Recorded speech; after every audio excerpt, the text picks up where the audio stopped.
este profeta tan maravilloso, tan reconocido en su tiempo,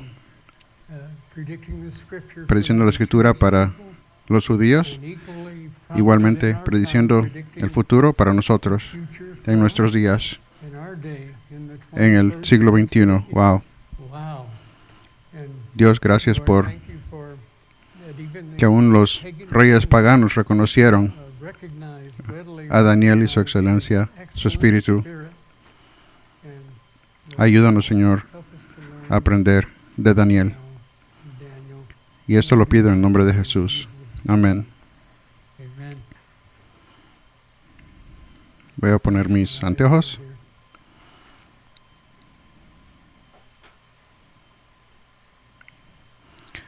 A Daniel, en el capítulo 10, lo veremos en un momento, se le da una visión, su última visión, que está en 3 capítulos, el 10, 11 y 12.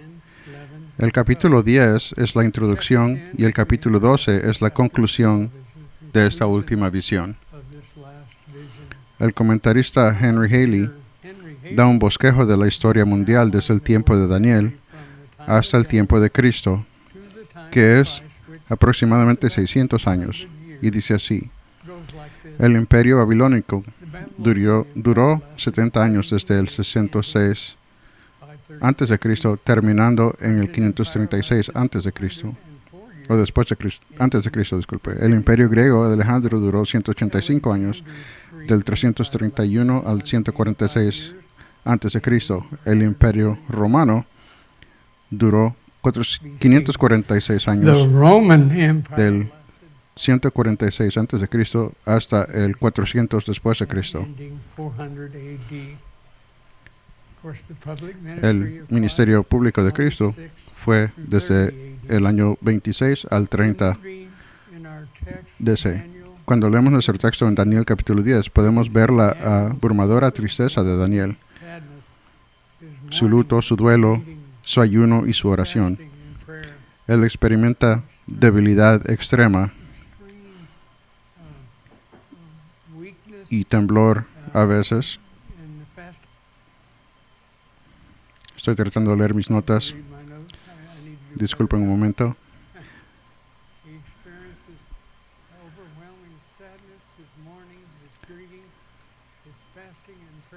La debilidad y el temor tal vez no son tanto por las 3 semanas de ayuno, sino más bien del horror de ver eventos futuros por venir y la santa presencia de Dios al revelarle la visión.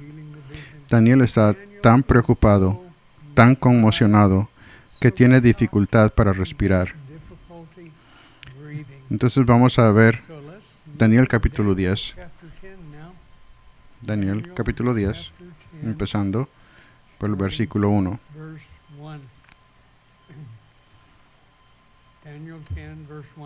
En el año tercero de Ciro, rey de Persia, fue revelada palabra a Daniel, llamado Belsasar.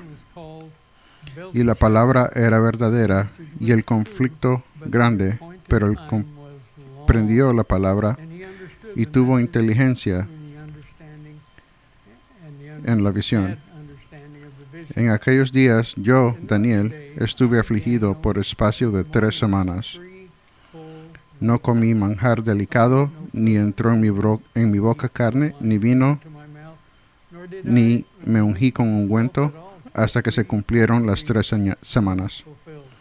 En el día 24 del mes primero estaba yo a la orilla del gran río Hiddekel, que es ahora el Tigris, y alcé mis ojos y miré, y he aquí un varón vestido de lino,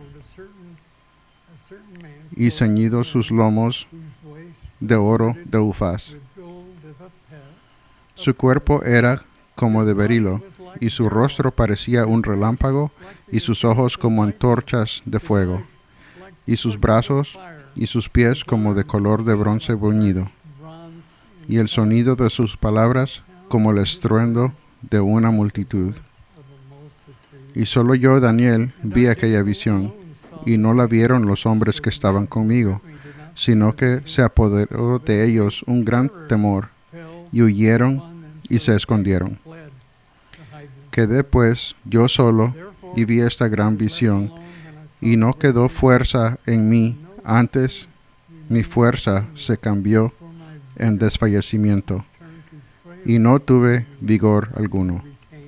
Pero oí el sonido de sus palabras, y al oír el sonido de sus palabras, caí sobre mi rostro en un profundo sueño, con mi rostro en la tierra. Y he aquí, una mano me tocó, e hizo que me pusiese sobre mis rodillas y sobre las palmas de mis manos. Y me dijo: Daniel, varón muy amado, está atento a las palabras que te hablaré, y ponte en pie, porque a ti he sido enviado ahora. Mientras hablaba esto conmigo, me puse en pie, temblando. Entonces me dijo: Daniel, no temas, porque desde el primer día que te dispusiste tu corazón a entender y a humillarte en la presencia de tu Dios, fueron oídas tus palabras, y a causa de tus palabras yo he venido. Mas el príncipe del reino de Persia se me opuso durante 21 días, pero aquí Miguel, uno de los principales príncipes, vino para ayudarme, y quedé allí con los reyes de Persia. He venido para hacerte saber lo que ha de venir a tu pueblo en los postreros días, porque la visión es para estos días. Mientras me decía esas palabras, estaba yo con los ojos puestos en tierra y enmudecido. Pero he aquí, uno con semejanza de hijo de hombre tocó mis labios. Entonces abrí mi boca y hablé, y dije al que estaba delante de mí: Señor mío, con la visión me han sobrevenido dolores, y no me queda fuerza. ¿Cómo pues podrá el siervo de mi Señor hablar con mi Señor? Porque al instante me faltó la fuerza, y no me quedó aliento. Y aquel que tenía semejanza de hombre me tocó otra vez y me fortaleció, y me dijo: Muy amado, no temas, la paz sea contigo. Esfuérzate y aliéntate. Y mientras él me hablaba, recobré las fuerzas, y dije: Habla, mi Señor, porque me has fortalecido. Él me dijo: ¿Sabes por qué he venido a ti? Pues ahora tengo que volver para pelear contra el príncipe de Persia, y al terminar con él, el príncipe de Grecia vendrá. Pero yo te declararé lo que está escrito en el libro de la verdad, y ninguno me ayuda contra ellos, sino Miguel, vuestro príncipe. Quiero pausar un momento y admitir que la primera vez que leí el capítulo 10, pensé: yo no sé qué acabo de leer, necesito ayuda. Y estoy tan agradecido por una buena Biblia, buenos comentaristas de la Biblia, pero también por la historia del mundo, cuando veo que se alinea con la Escritura y afirma la verdad de la Escritura. Hay tanto en la Escritura acerca de el duelo y el ayuno. El ayuno de 3 semanas de Daniel indica cuán terriblemente preocupado estaba por el futuro de su pueblo, o sea, gente. Génesis 37-34 muestra a Jacobo llorando o afligiéndose por su hijo José muchos días después de rascarse la ropa y ponerse vestidos de mendigo. Segunda Samuel 13:37 dice que el rey David lloraba por su hijo Absalón todos los días. Esto fue después de que Absalón asesinó a su hermano Amnón por violar a su hermana Tamar. Nehemías 1:4 muestra el corazón de Nehemías en luto cuando las malas noticias llegaron a casa. A pesar de que Nehemías vivía en un regazo de lujo, como portador de copas para el rey de Persia, Artajerjes, y tenía lo mejor de todo. Aún así, entró un periodo de ayuno y luto por su pueblo judío que estaba en casa. En Génesis 23:2 vemos a Abraham llorando la muerte de Sara, su esposa. En los versículos de Daniel capítulo 10, 8-17, se nos recuerda de nuevo que Daniel, además de llorar y ayunar, experimenta debilidad física extrema, temblores y gran dificultad para respirar. Está casi paralizado de una tristeza horrible. Está temporalmente sin palabras. Tan abrumadora es la visión. Realmente me parece extraño que en el capítulo 6 de Daniel, cuando Daniel sabía que enfrentaba una muerte segura en la guarida de leones, ahí no se menciona que estuviera abrumado o triste, agotado de fuerza física, con temblores y falta de respiración. No hay ninguna mención en absoluto en el capítulo 6. Sin embargo, aquí en el capítulo 10 tiene estos síntomas y casi está paralizado, con angustia. Mi pregunta es, ¿cómo puede esta visión en el capítulo 10 ser más aterradora o abrumadora que enfrentar a los leones en su guarida, como lo hizo él en el capítulo 6?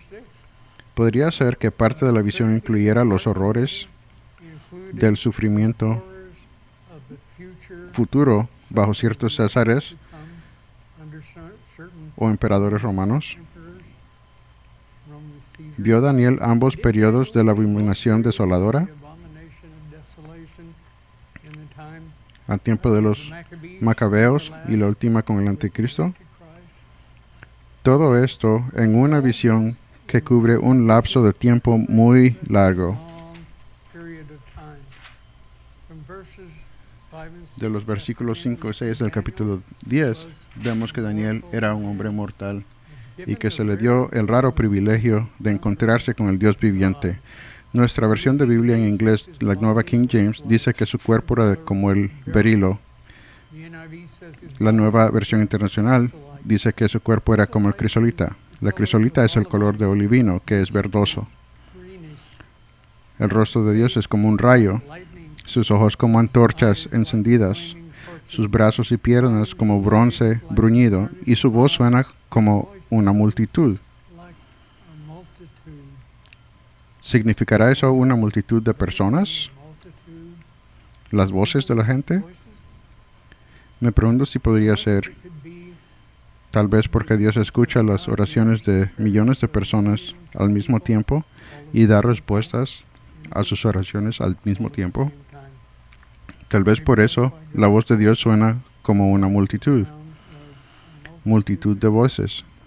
En Ezequiel 1, 26, 28, el trono de Dios se describe con el color de zafiro, que es lapislázuli, o realmente el color azul celeste. Ezequiel también dice que Dios tiene la apariencia de un hombre que de la cintura para arriba parece metal ardiente, como si estuviera lleno de fuego. También de la cintura para abajo parece fuego.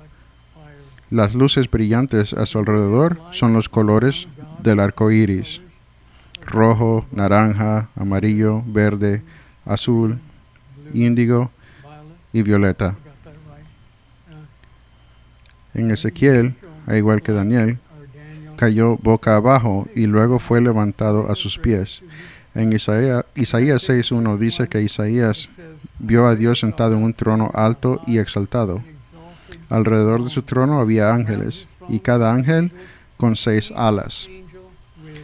Los ángeles de 6 alas se llaman serafines y andan volando mientras adoran a Dios con entusiasmo.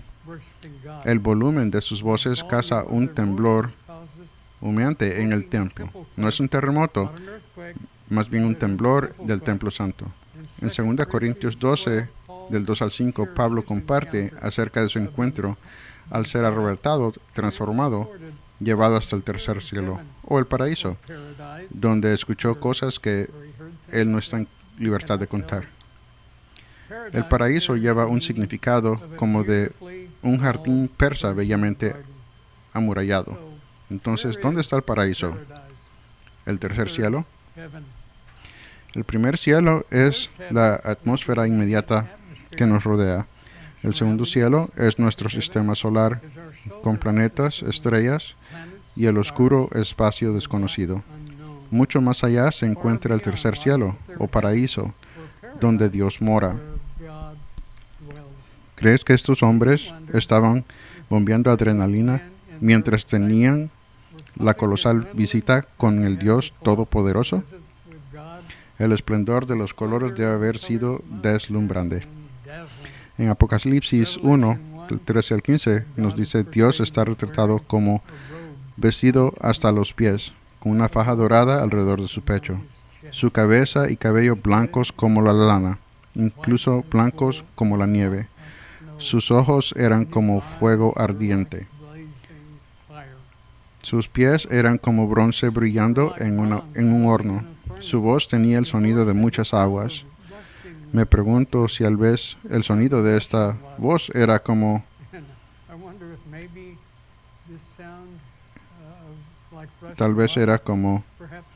si uno va a ir en balsa en un río de aguas bravas y pasas por rápidos de clase 3 o 4, tienen un rugido absoluto muy fuerte del agua agitada. En Apocalipsis 4:3, Dios tiene la apariencia de jaspe y cornalina, rodeados por un arco iris de colores esmeralda. Pregunta: ¿cuál podría ser o cómo sería tu reacción si se te permitiera ver a Dios en el esplendor de su gloria? ¿Te inclinarías? ¿Te caerías? ¿Te desmayarías? ¿Sería impresionante y te dejaría sin palabras? Tan fantástico como fue para Esteban al ver la gloria de Dios en Hechos 7, 55-56, momentos antes de ser brutalmente apedreado hasta la muerte. Este evento me hizo preguntarme cómo es que Esteban, en un estado de euforia, no solamente vio a Dios en su gloria, sino también a Jesús de pie a la mano derecha de Dios. Y luego, rápidamente, el dolor de las rocas aplastando su cuerpo. De un extremo a otro, emocional y físico. Pero Daniel, en esta visión, en su encuentro con la maravilla de la gloria de Dios en el capítulo 10, él no menciona colores brillantes y el esplendor de la gloria de Dios alrededor del trono. Parece ser porque está parado en la orilla del río Tigris. Después de 3 semanas de luto o duelo y ayuno, luego levanta la vista y ¡wow! Ahí está Dios en su visión. Los hombres que habían estado con él, ellos no vieron la visión. Estaban tan aterrorizados que corrieron y se escondieron. Daniel, de repente, se queda solo, mientras continúa mirando esta aterradora visión tan preocupante.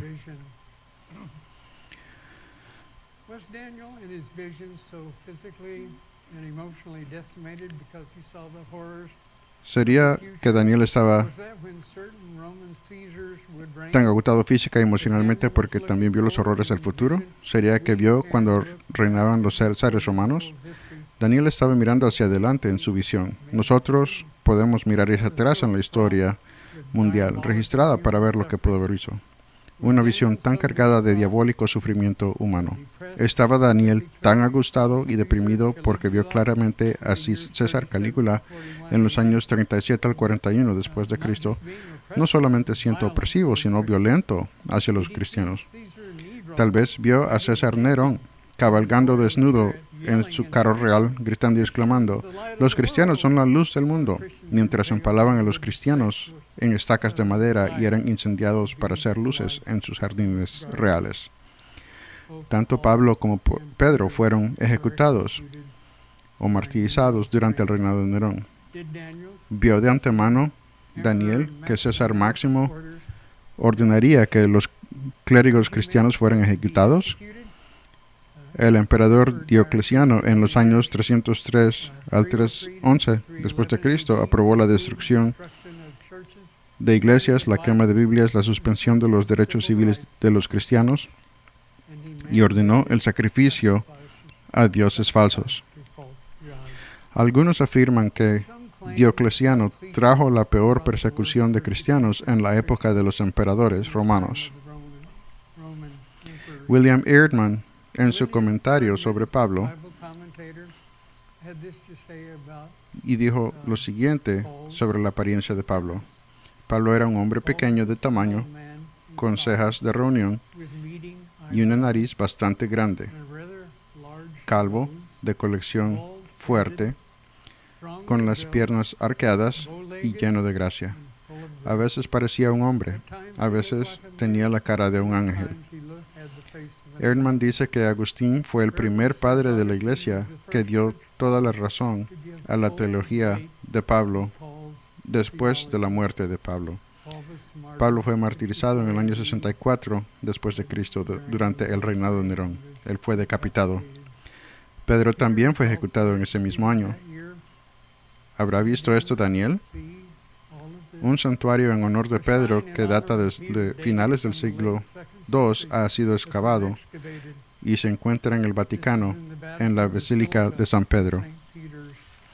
Erdman señala el significado del nombre de Pedro. Cefas, en arameo significa roca, a alguien de temperamento explosivo. Pedro fue crucificado boca abajo.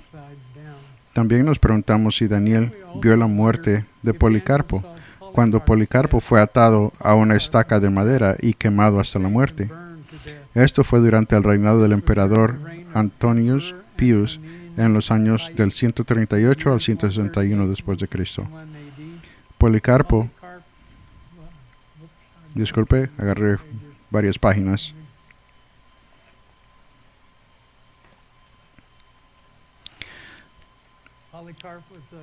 Policarpo fue un estudiante del discípulo Juan. Observe si quiere estos extractos del relato de Eusebio de este cruel evento. Policarpo recibió varias oportunidades de negar a Cristo por el procónsul romano, que prometió dejarlo libre si tan solo hiciera un anuncio público a la multitud negando a Cristo. Policarpo respondió al procónsul diciendo: durante 86 años he sido siervo de Cristo, y Él nunca me hizo mal. Entonces, ¿cómo puedo blasfemar contra mi Rey, que me salvó? El fuego con que me amenazas arde por un tiempo, y pronto se extingue. Hay un fuego del cual no saben nada, el fuego del juicio por venir y del castigo eterno, el fuego reservado para los impíos. Pero, ¿por qué dudas? Haz lo que quieras. El procónsul estaba asombrado, estupefacto. Hubo gritos de la multitud para quemar vivo a Policarpo, y así se hizo.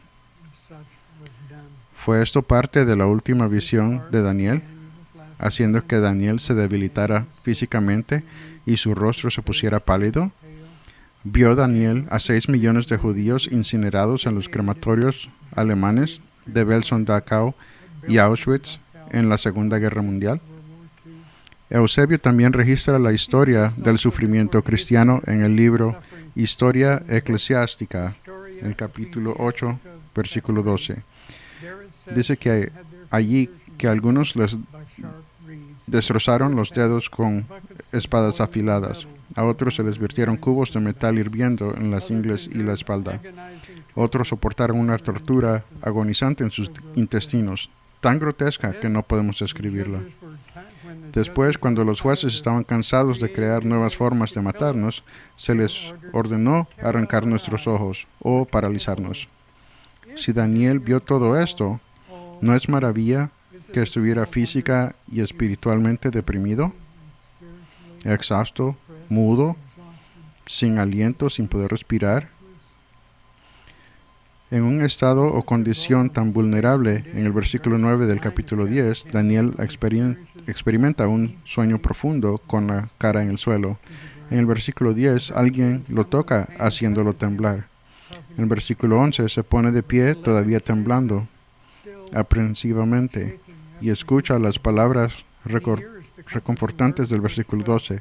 No solo es muy amado, como dice en el versículo 11, sino que el versículo 12 agrega que debido a que Daniel tenía una mentalidad persistente para entender y era tan humilde, no había razón para tener miedo. En el versículo 13 se le da la explicación a Daniel. Ha habido un retraso porque el príncipe de Persia detuvo al mensajero durante 3 semanas. El versículo 14 da el propósito de la llegada de este mensajero celestial para encontrarse con Daniel, y eso era para asegurarse de que Daniel entendiera lo que sucedería en el futuro lejano y durante muchos días por venir.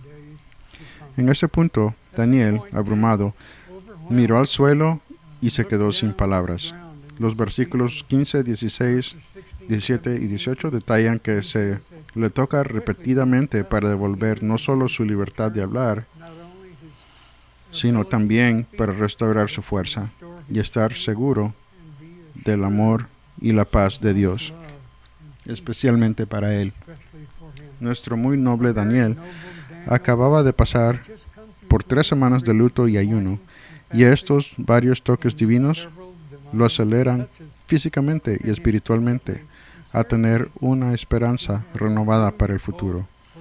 Según los comentaristas de Wycliffe, la fecha en el versículo 1 del capítulo 10 explica el ayuno y el luto de Daniel. En el 3er año del rey Ciro, el trabajo para restaurar el templo se detuvo. En Esdras 4:4-5 detalla los problemas frustrantes de la oposición que tenían para la construcción y problemas con las personas alrededor de ellos que los contratando consejeros profesionales para trabajar en su contra.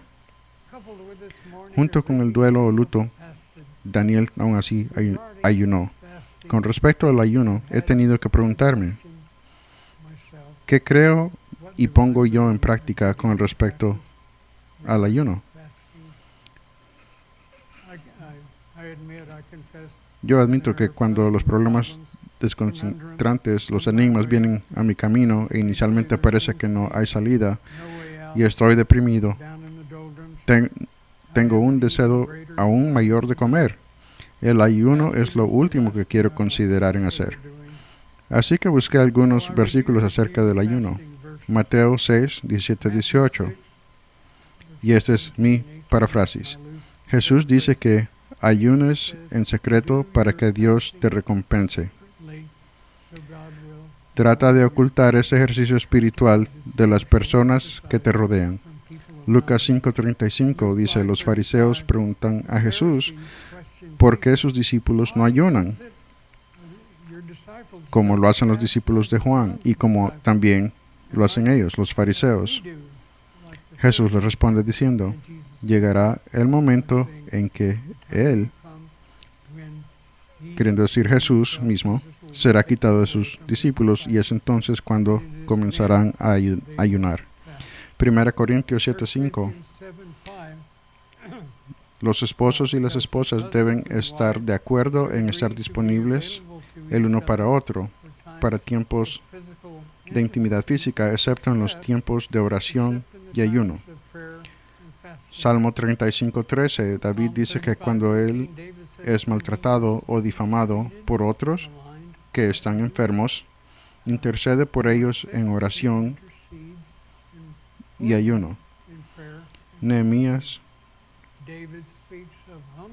dice que cuando Nehemías encabezó las malas noticias de que los muros y las puertas de Jerusalén habían sido rotas y quemadas, lloró y entró en oración y en ayuno. La Biblia también habla del peligro de tener motivos equivocados en tiempos de ayuno. Estilos de vida equivocados que hacen el ayuno que no tenga sentido. Por ejemplo, en Isaías 58, del 3 al 7, Isaías registra que el pueblo rebelde de Dios acusa descaradamente a Dios de ignorar su ayuno. Parece que son ansiosos en su pretensión o que están fingiendo que Dios se acerca a ellos.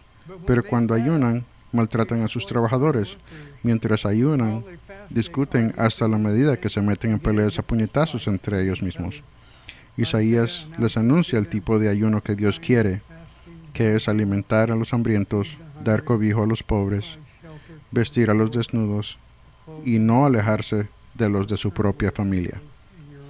Mateo 6:16, Jesús dice que nuestro ayuno no debe ser como los hipócritas, que muestran su ayuno al parecer deliberadamente sombrios y renunciar a la higiene personal. Jesús dice que ayune de tal manera que no sea obvio para los demás. Tengo entendido que algunos creyentes, por razones de problemas de salud, no son capaces de ayunar. Entonces, ¿qué pasa con todo esto en la época de Daniel? Oración, luto y ayuno. Podemos sentirnos tentados a pensar, bueno, eso estuvo bien para Daniel y su pueblo en esos días, pero ¿qué pasa con nosotros en nuestros días del siglo XXI? Fue demostrada la apatía por la mayoría de los judíos en la época de Daniel. La mayoría de ellos ignoraron el decreto del rey Ciro, que eran libres de regresar a su tierra natal y reconstruir su templo. Se habían vuelto apáticos mientras prosperaban en Babilonia, la tierra de su cautiverio. Menos de 50,000 judíos regresaron para reconstruir su templo. Entonces, ¿qué quiere ver la última visión de Daniel con nosotros en nuestros días? ¿Estamos en peligro de ser apáticos en nuestro tiempo? ¿Estamos tan preocupados, tan distraídos por el aumento de los costos del combustible y los alimentos y la amenaza de la Tercera Guerra Mundial que olvidamos que estamos diseñados para ser vencedores? Hay al menos 8 versículos en el libro de Apocalipsis sobre ser vencedores y las promesas especiales a los que vencen. Aquí hay unos cuantos de ese tipo. Apocalipsis 2:10 es donde Jesús dice, sed fieles hasta el punto de la muerte, y os daré la corona de la vida. De regreso al versículo 7 de Apocalipsis 2, Jesús promete al que venciere que le dará el derecho de comer del árbol de la vida. ¿Recordamos el árbol de la vida de Génesis 2:9? Describiendo el jardín de Edén, que era un paraíso terrenal literal. En Apocalipsis 3:21, Jesús le promete a aquel que vence, daré el derecho de sentarse conmigo en mi trono. ¡Wow! ¿Significa eso que Jesús quiere compartir el esplendor de su grandeza contigo y conmigo? ¿Nos acordamos de Caleb, el buen espía, que en Números 13:30 le dice a sus temerosos compañeros judíos que se calmen, diciendo, subamos de inmediato y tomemos posesión, porque somos capaces de superarlo o de vencer? Caleb estaba tratando de convencer a sus miedosos compatriotas que, a pesar de enfrentar a gigantes en la batalla, estaban seguros de ganar. Superar el miedo no fue fácil para ellos, ni tampoco es fácil en nuestro tiempo.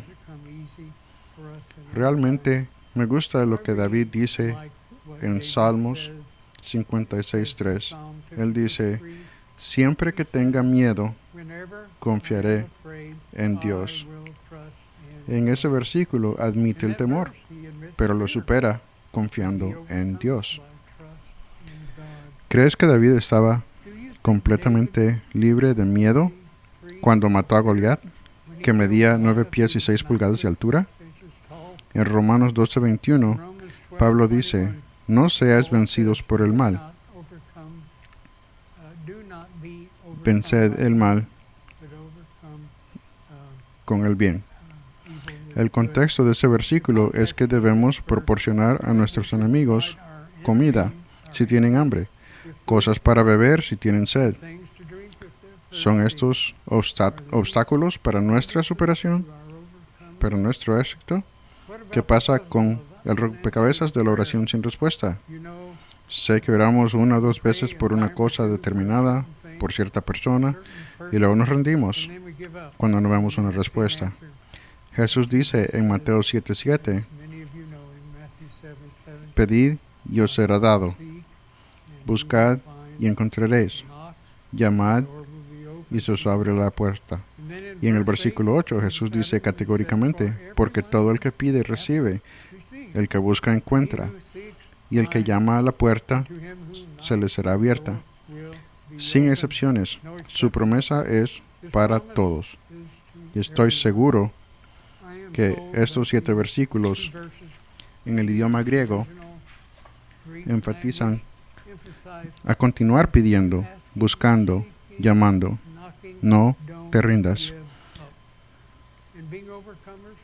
Y de ser vencedores, ¿qué pasa con un pecado no confesado que se ha colado en nuestras vidas? En Salmos 66:18 dice, si considero la iniquidad de mi corazón, el Señor no escuchará. El mismo versículo en la Nueva Versión Internacional dice, si en mi corazón hubiera yo abrigado maldad, el Señor no me habría escuchado. ¿Es este otro obstáculo para vencer? ¿Qué pasa con el tema del perdón? ¿Está o hay ese hermano o hermana que dijo lo que dijo, que hizo lo que hizo, que definitivamente nos hizo mal? ¿Qué pasaría si tú y yo nos negáramos a ver nuestra necesidad de perdonar? Jesús, hablando en Mateo 6:15, dice, pero si no perdonáis a los hombres sus ofensas, ni vuestro Padre perdonará vuestras ofensas.